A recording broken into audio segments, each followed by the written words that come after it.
Hi అండి, అందరికీ నమస్కారం. ఈరోజు మనం కారపూస చేసుకుందాం.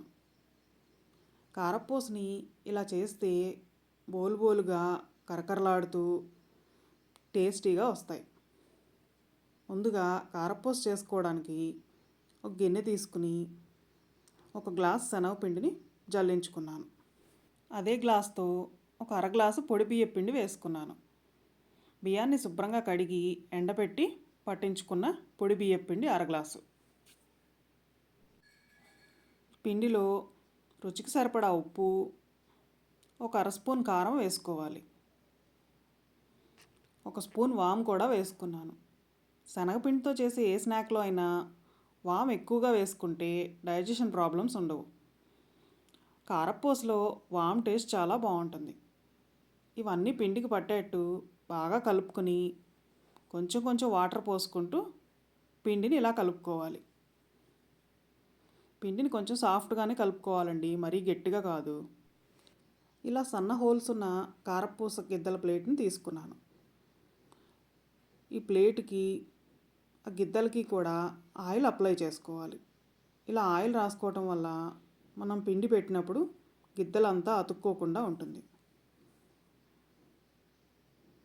ఇలా రాసుకుని మనం కలుపుకున్న పిండిని గిద్దల్లో పెట్టుకోవడానికి వీలుగా ఇలా ముద్దలుగా చేసుకుని పెట్టుకోవాలి.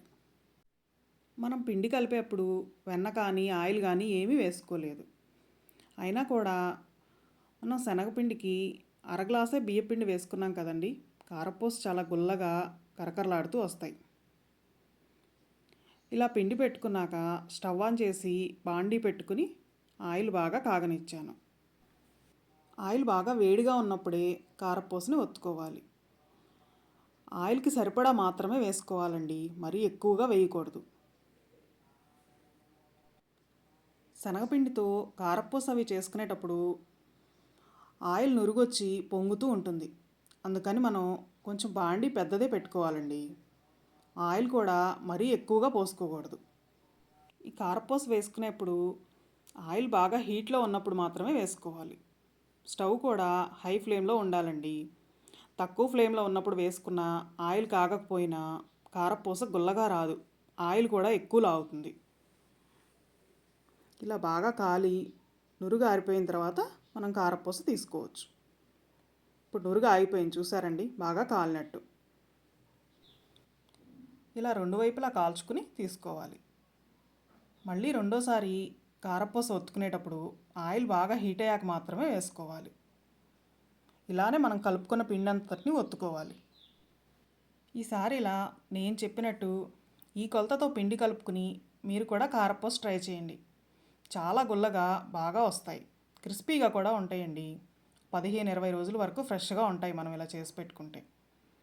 పిల్లలకు స్నాక్లా ఇవ్వడానికి బాగుంటాయి. ఇంట్లో పెద్దవాళ్ళకు కూడా నలగటానికి వీలుగా ఉంటాయి.